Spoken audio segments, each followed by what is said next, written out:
Hello, so you've lined up a very large number of questions today. Dr. Peterson, I experienced tremendous abuse as a child, and it has led me to being a doormat for abuse. I seek out people who reject me and reject people who seek me out.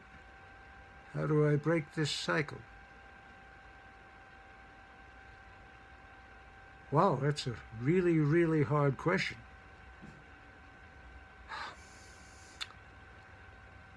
Dr. Peterson, what type of therapy should I seek for my social anxiety? Dr. Peterson, how do I get over my fear of driving?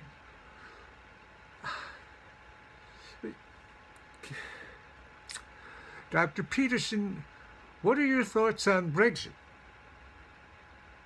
I don't know how to answer that question. Dr. Peterson, tell the truth or at least don't lie.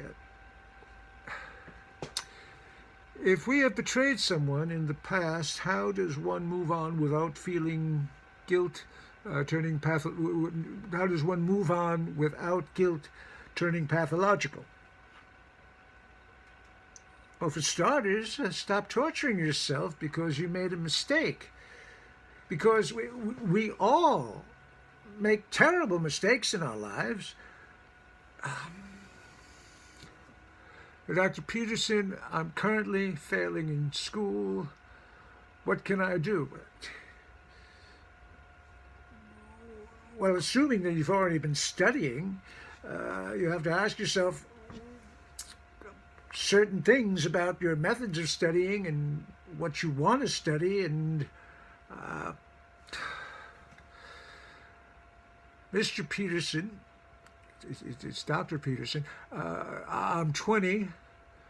My parents have made it clear to me they don't want me to leave home. They're both drug addicted, depressed, and antisocial. How do I leave without killing the only positive relationship they have?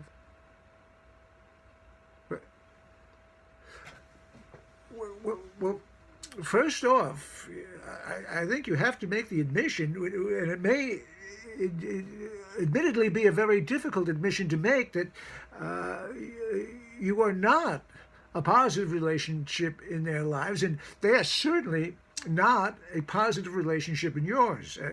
And it's a very toxic relationship, which, hard as it may be, and difficult as it may be to break, should be broken. Dr. Peterson,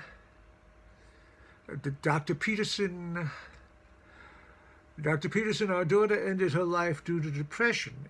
If someone is determined to end their life, how can one change their mind?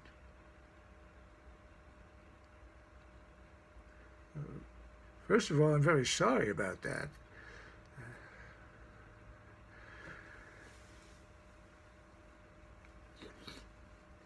That's a terrible thing.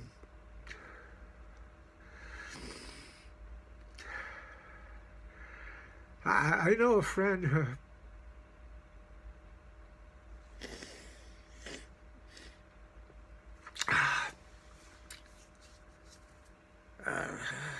I'm sorry, but this question sort of cuts through to the bone.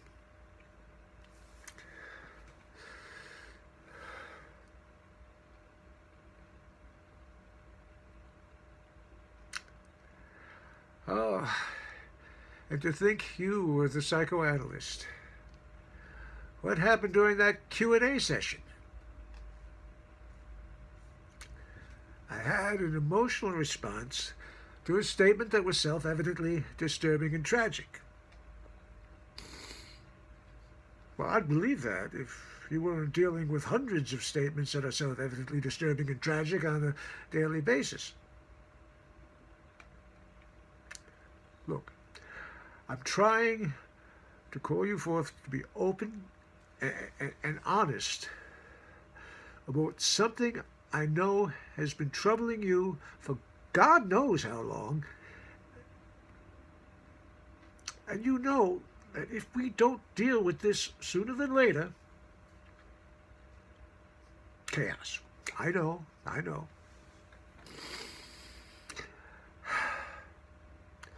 Right now, I have the privilege of having the opportunity to touch people's lives.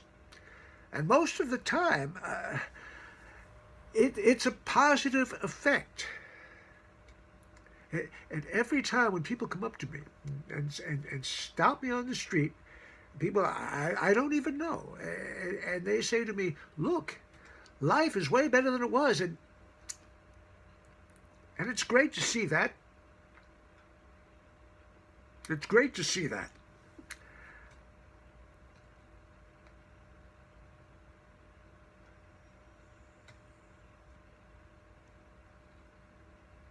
But there's a high chance I may do more harm than good. And the mere possibility of having millions of people's blood on my hands, oh my God, I can't. I just can't.